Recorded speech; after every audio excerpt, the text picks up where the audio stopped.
In last 6 months, I have been traveling to 6 different countries and still going strong. No plans to stop anytime soon. And today I'm answering some of your questions about my trip. Number 1, do I have any fears? Yes. I am afraid of getting sick or getting into the accident that requires me to go to the hospital. I have heard pretty bad stories about the hospitals in Southeast Asia, and not quality wise, no. I think that's okay. As long as you go to a good hospital, it will be fine. But the issue here is that so many tourists, they come without insurance, and the hospitals have had bad experiences with it. So they have taken in a patient, treated them, and then in the end there is no insurance covering it. The tourists, they don't have money to pay for it, and then hospital basically, it doesn't get the money. So this has created a situation where if you need to go to the hospital, then there are several hospitals that make it pretty difficult to you. Like sometimes they just don't accept you to the hospital. Like this happened to one of the Taiwanese tourists in Thailand, for example. He got hit by a car and he was rushed to the hospital because he was losing a lot of blood. And the first hospital didn't accept him, saying that they don't know if he has insurance or not because he was not conscious. And by the time they got him to the second hospital, he was dead. So, and this is not like a single case example. These kind of things happen here. Also, we had just here in this house where I live, we had a girl who broke her arm. And when she went to the hospital, she said that it took her 26 hours to get her arm like plastered or the treatment she needed, because they had to confirm every step with her insurance to be sure that it's paid for.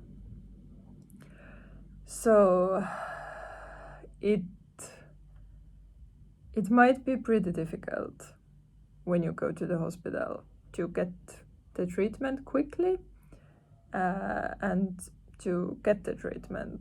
Second thing that I'm afraid of, as any freelancer or starting freelancer is afraid of, is like running out of work or running out of money, basically. Although it has been going pretty well, then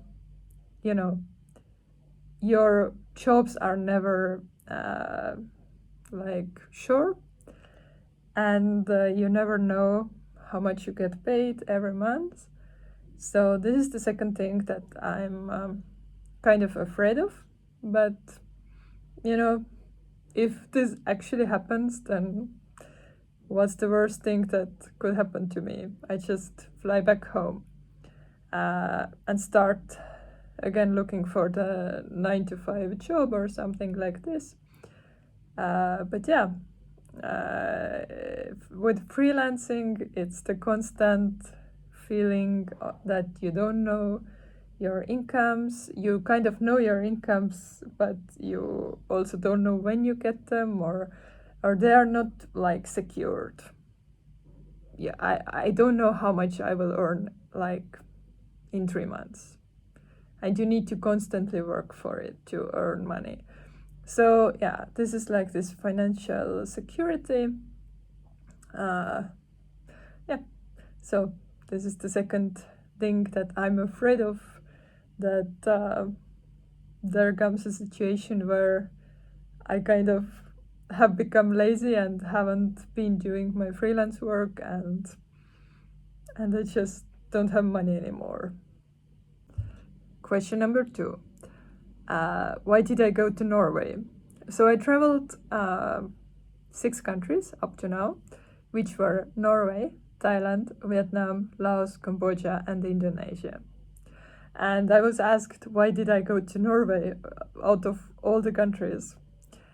Yeah, the reason is simple. I started from Norway because I have 3 very good friends living in Norway and I always wanted to visit them for some longer time. So it suited very well that I first start from Norway, I visit all my friends, and after that I can comfortably take flight from Oslo, from where the flight is pretty cheap.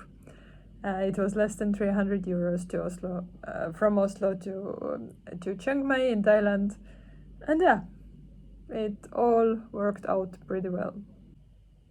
Next question, question number 3 is that what I liked and I did not like most about every country I visited. Let's start from the beginning. So Norway, I really, of course, love the nature in Norway and that I could visit my friends there. And if I would even think about one thing that I don't like in Norway, then I think it's the only thing that could come to my mind is something that my friends have also told me who have lived there for a longer time, that it's pretty difficult to make friends there as a foreigner. But for a tourist, we don't care about it. Norway is pretty amazing. When it comes to Thailand, I stayed in Chiang Mai. What I liked, of course, the night markets in Thailand, pretty amazing. And what I didn't like in Thailand was actually pretty interesting, which is the expat community.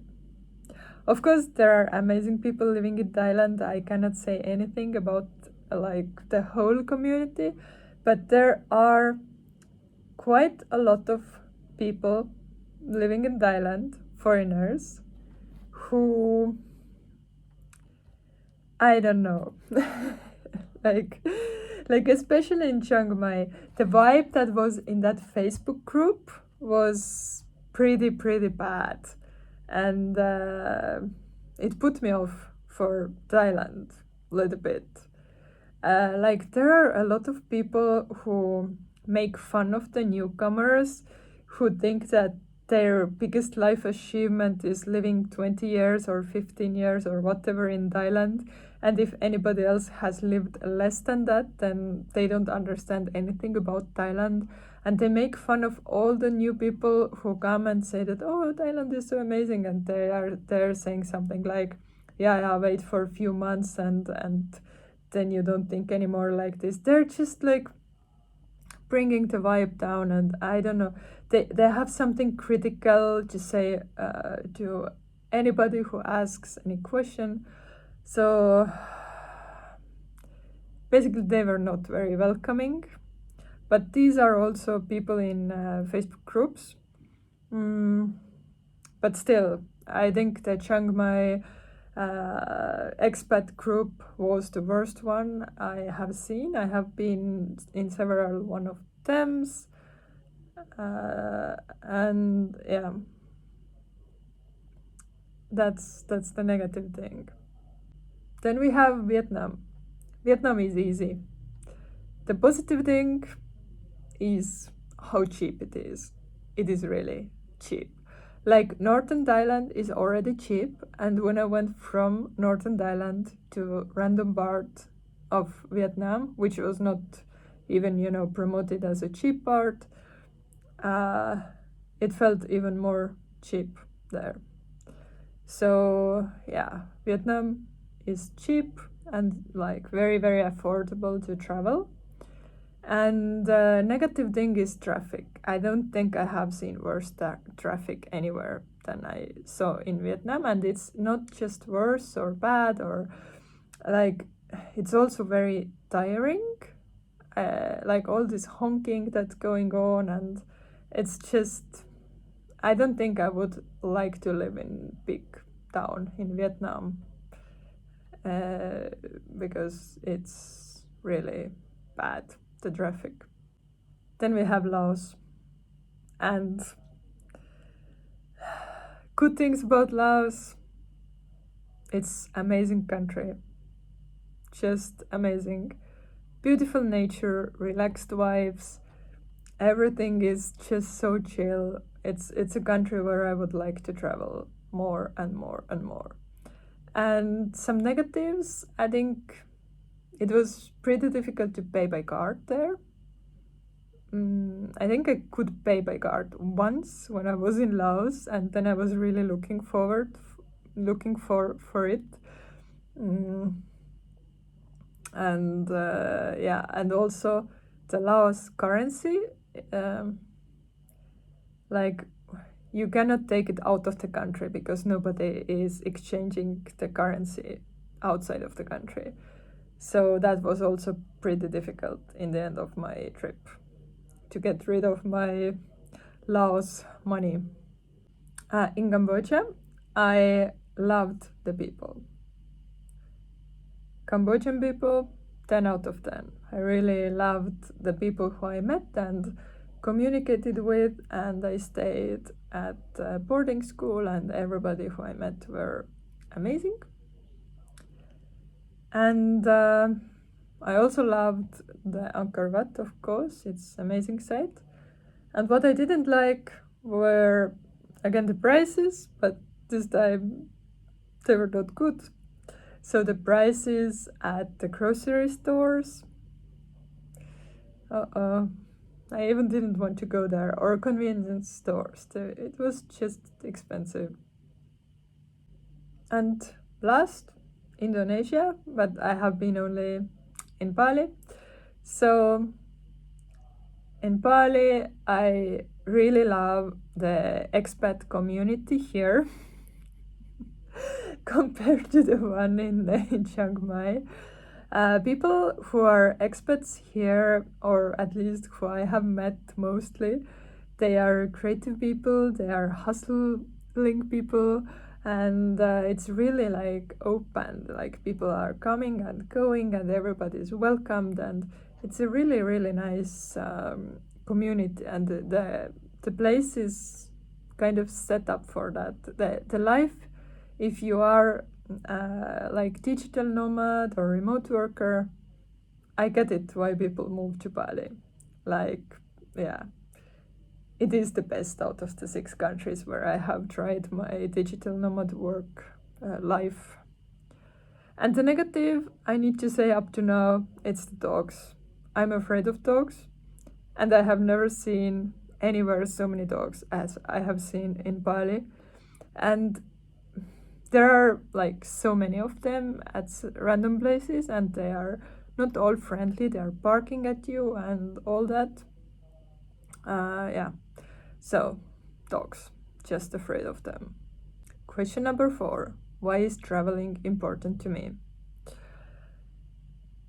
I like to experience different things. I like to meet different people.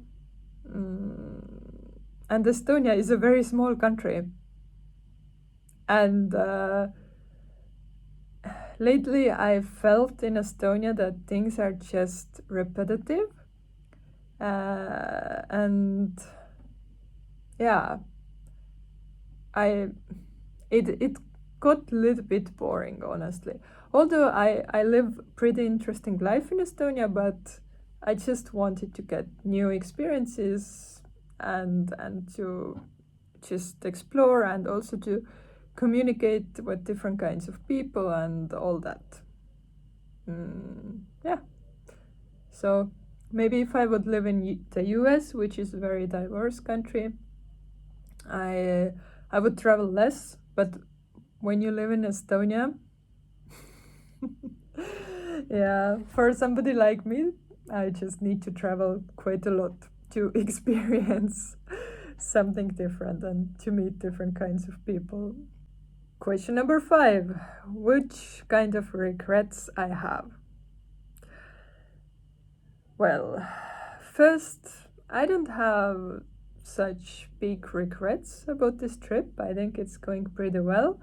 But if I can talk about a few of my regrets, then the first one is, I think that the first months in Thailand and Vietnam, I really didn't find my community or friends.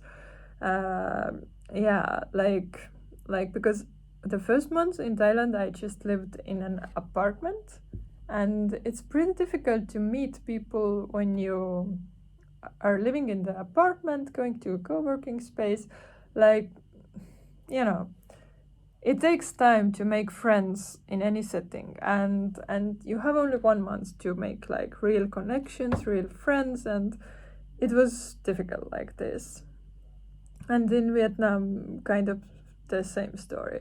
But after that, I started either volunteering or living in co-living communities. And after that, the time was much, much, much better. Like at every place, I found my community very, very quickly. And yeah, this is one of the topics that people who travel, they often talk about, is the community. That you really need to find your community in every place as digital nomad. Otherwise, it's difficult. It is difficult to live like this. Question number 6: where would I go back? That's easy. Laos. I would definitely like to go back to Laos and travel more there because, yeah, I was really sad to leave. And another question number 7, is that where would I move out of all these 6 countries? And this is also easy one, although I would love to travel in Laos, but as boring as I am in this answer, I would love to move to Bali if I could choose out of the 6 countries or 6 places like Indonesia, Bali. And why? Very easy.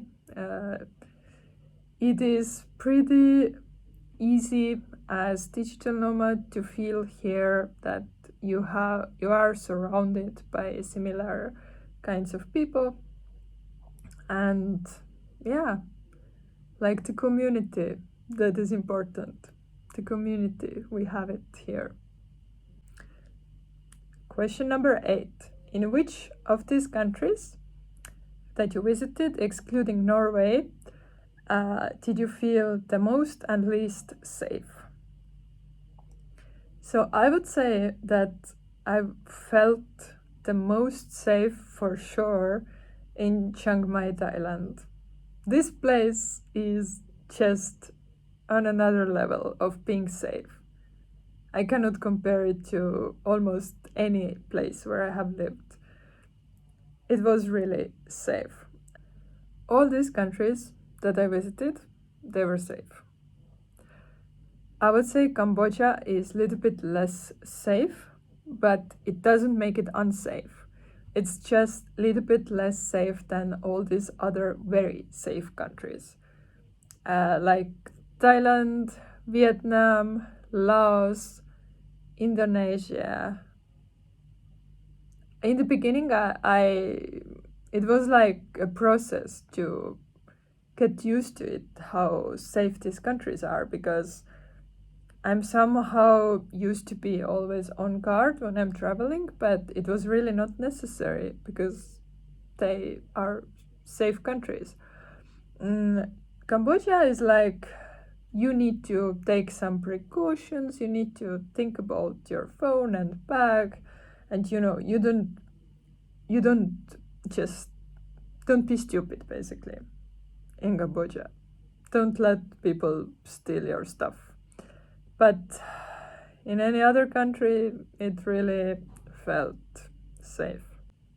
Question number 9 is that which of these countries you would recommend to the nature lovers for short vacation?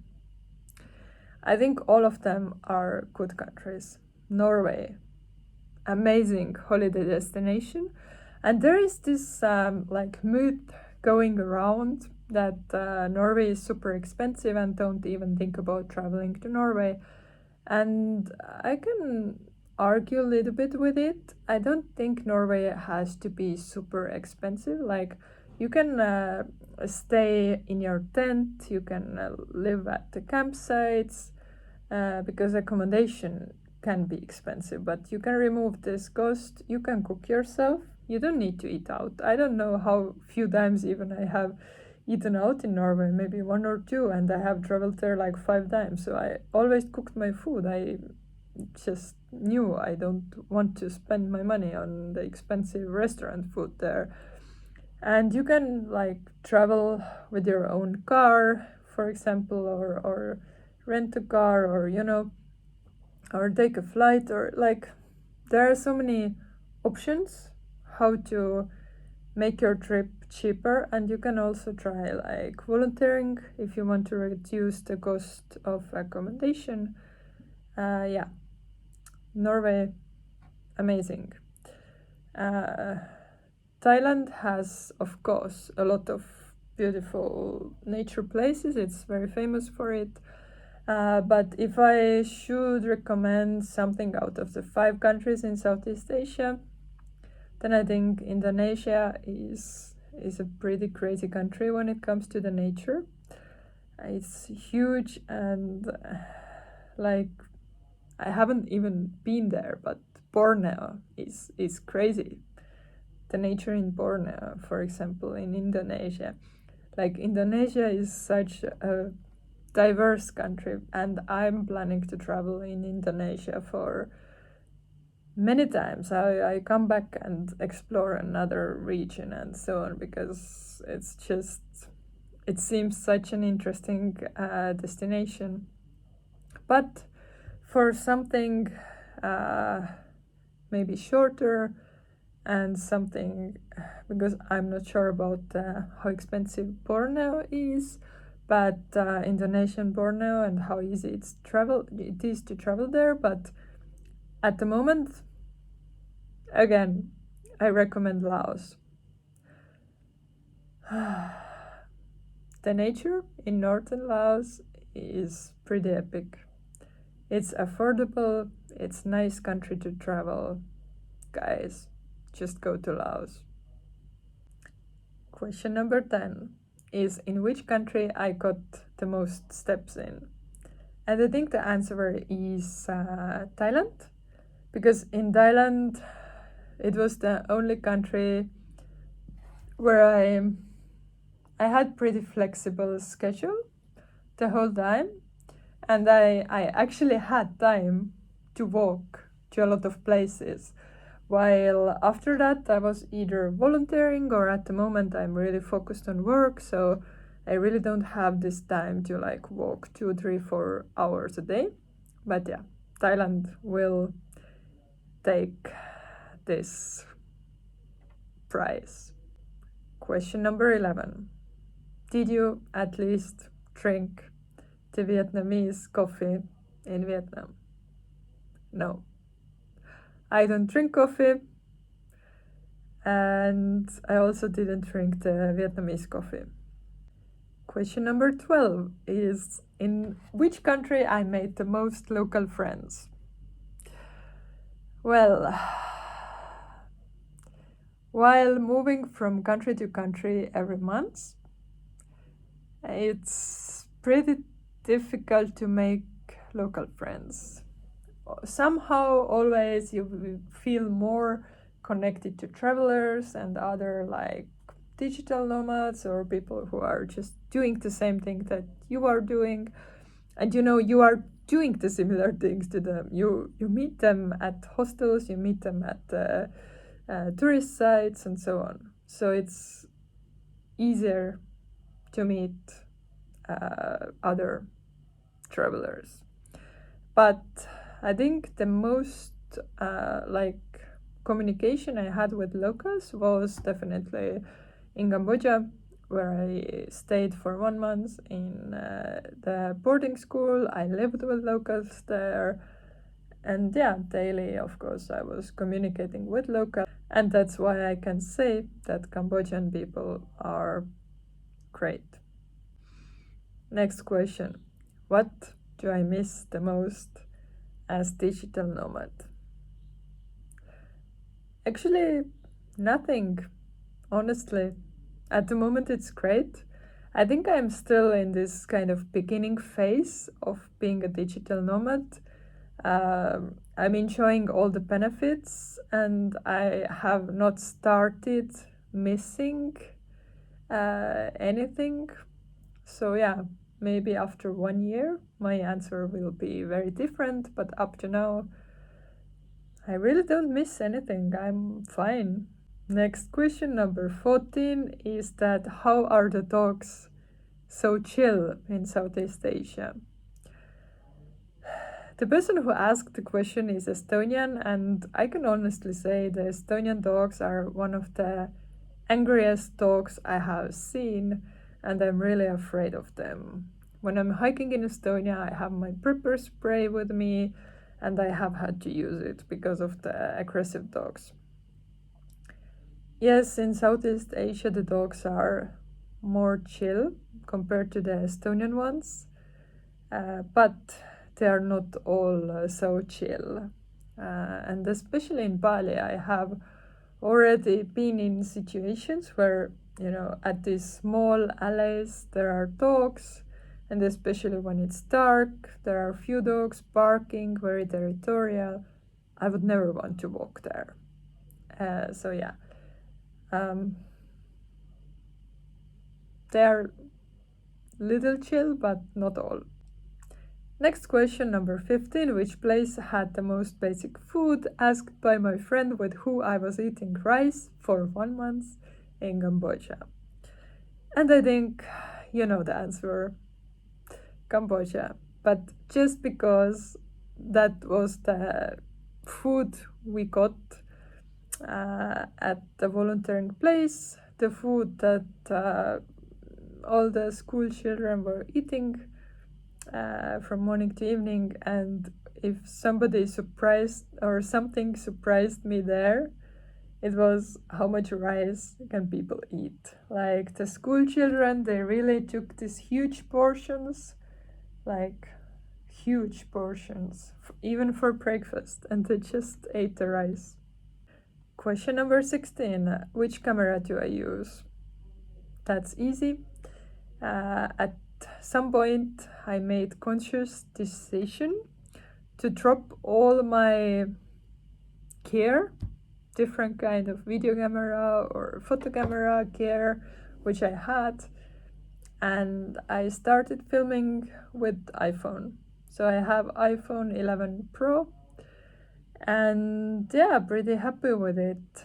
Like, because I think when you are constantly on move and you have pretty busy schedule, then it comes down to how comfortable it is to produce the videos. Because I don't think I would be able to produce videos if at this kind of traveling pace and doing all these other things at the same time, if it would be very complicated. So with my iPhone I can edit on the phone, which is huge advantage, and the editing program is pretty good, and I really love doing it all in my phone. Yeah, it's literally more comfortable than when I was doing it on my laptop. So at any time, at any place, wherever I have a little bit of free time, I just take my phone, and if some people are scrolling, I'm just editing. Yeah. Phone.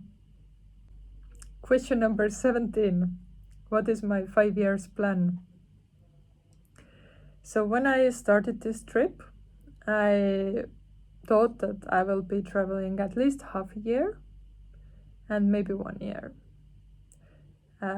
But at the moment, I have so many places where I want to go, so many things I want to experience, and I somehow feel that this is my opportunity, and this is like my project. So I will travel, and whenever I get tired of traveling, then I think that the next thing that I want to do is to hike some long trails again. So yeah, I think this is how my next 5 years is going to look like, traveling. Then at some point maybe some kind of working period to save up some money for hike, because true hikes are expensive. And then I would like to hike for half a year, 1 year, maybe more. I'm getting back to this mindset that I could actually do a long hike, but just this is not the time yet. I want to feel that it's the time, and yeah, at the moment it's time for traveling, and time for hiking comes later. And last question, number 18, is where next?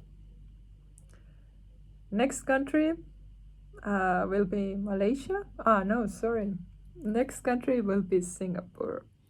So I will be in Indonesia, in Bali, until end of May. Then I go to Singapore for short time, as we all do, because it's so expensive. Nobody wants to be there for a long time. And then after that, I moved to Malaysia for 3 months. And my current plan is to travel at the East Coast, which is the least explored area in Malaysia. And I'm very excited about this. And I have spent quite a lot of time planning my Malaysia tour. And after that, well, I guess you need to just follow and you will see. Okay, so thank you everybody for the questions. We keep celebrating this 6 months anniversary of my travels more. There will be more videos talking about my time, my 6 months, the countries where I went to, and all this. And yeah, see you next time.